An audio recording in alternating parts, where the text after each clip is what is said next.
ladies and gentlemen, good afternoon. My name is Lalit Rao and I am the editor of www.cinemapoet.com website, and today with me I have a very special guest, Miss Pola Chapelle, all the way from USA.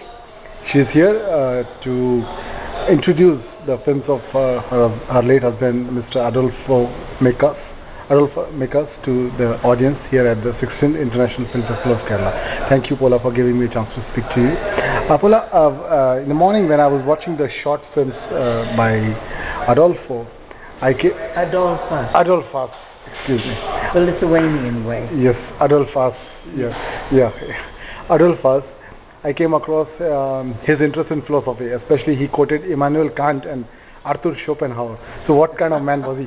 Was he a kind of a philosopher or somebody who took interest in philosophy? Yes, he did, and he didn't. What can I tell you? That mention of Kant and Schopenhauer, I think, was tongue in cheek a little bit. So, no, we never talked philosophy at home. Okay. Hardly ever. Okay. So it was just a very tongue in cheek. Yes, at that moment, indeed. Okay. And Pola, I would like to know from you, what has been your contribution in the works of Adolphus? Because I believe he has given a lot of credit to you in his works. So could you describe your collaboration with Adolphus in his films?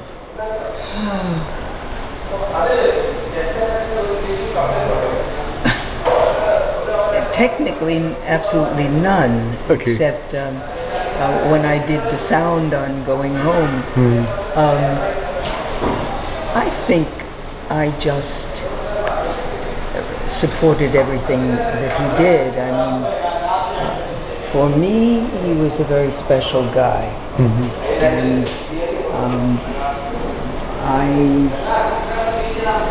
I am at times aware that I was given a great gift to know him. So to support what he did was very easy. It was not something I had to think too hard about. He always asked me to read what he had written, or obviously some music in the background for this movie that we're doing.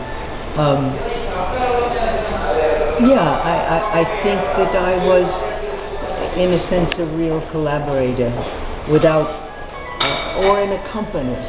I'm a singer, and when you find an accompanist in singing who wants only to support you and accompany you, and not really take over, or write original music, if you can kind of metamorphosize that to a relationship between a man and a woman, I think that's a pretty good way to say it.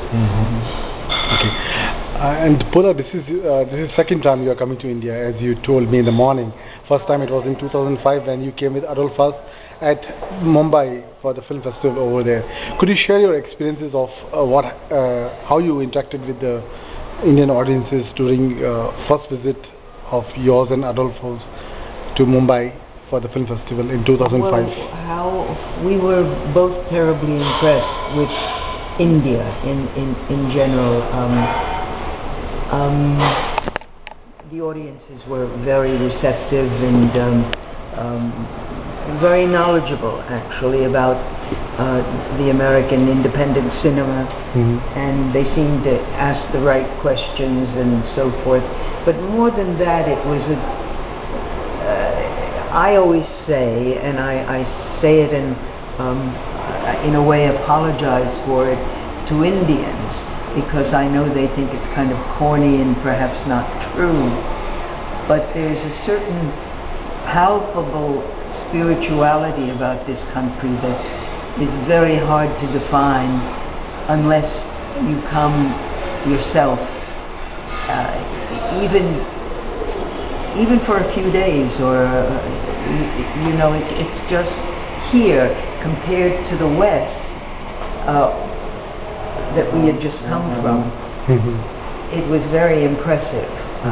I don't think we'll ever arrive at what we found here. And I continue to find, even now that India is going ahead and trying to solve all its problems by industry or by working hard or by providing work for the poor and the unemployed and so forth. Even with that kind of advance into what might be called, what are we? We're no longer, I think, the first world countries. But even so, it still exists here. I'm not talking about going to church every Sunday. I'm just talking about the feeling that one gets. Ms. Rochelle, you mentioned Adolf Faz and his contribution as an independent filmmaker, but it's rather unfair to say that whenever independent cinema is mentioned, we talk of other people, for example, Jim Jarmusch or Hal Hartley. So why is that so? I would say, why do you think that due credit has not been given to Adolf Faz as an independent filmmaker? Probably not. Why do you think so? Well, I think he withdrew from the New York scene in part by taking on this position at the college that he taught at. Bard. At the time, it was necessary for us to do. We wanted to have a family, and you have to earn some kind of a living. I had stopped singing, going around and singing in nightclubs, and he had tried to sell his screenplays without a great deal of luck, and so we had to go north, so to speak, and that took him out of the scene, the immediate scene, but he really wasn't, Okay. That's my... Okay. Yeah. Do you think that, do you get this impression that Adolf Faz's works were somehow not properly evaluated in USA? They did not have a large-scale distribution? Yeah, well, that's to continue this conversation. Indeed, yes. Yeah. I think only now that he's gone, are we looking at these things? What he did as not just as a filmmaker, but as a director or screenwriter. For instance, when he left his employment at Bard, he decided to take the screenplays that he had written and publish them. Two of them had been with Warner Brothers for at least 5 years, and nothing came of them. But then he never had a very strong agent, and he had other interests then, so he didn't pound doors, Who knows? And Ms. Chapelle, can you talk briefly about this invitation from International Film Festival of Kerala for showing Adolf Faz's work? So what was your initial reaction when you came to know that his films are going to be shown, his works are going to be shown in India, at a film festival at Kerala? My initial reaction? Yes. I accept the invitation. That was my initial reaction. Okay. And because that was combined with the invitation to Bangalore this year, where the Experimental Festival was held, whereas in 2005 it was in Bombay. Okay. And do you think a lot more needs to be done to promote Adolf Faz's works in USA or other parts of the world? A lot more will be done, as a matter of fact. Yes.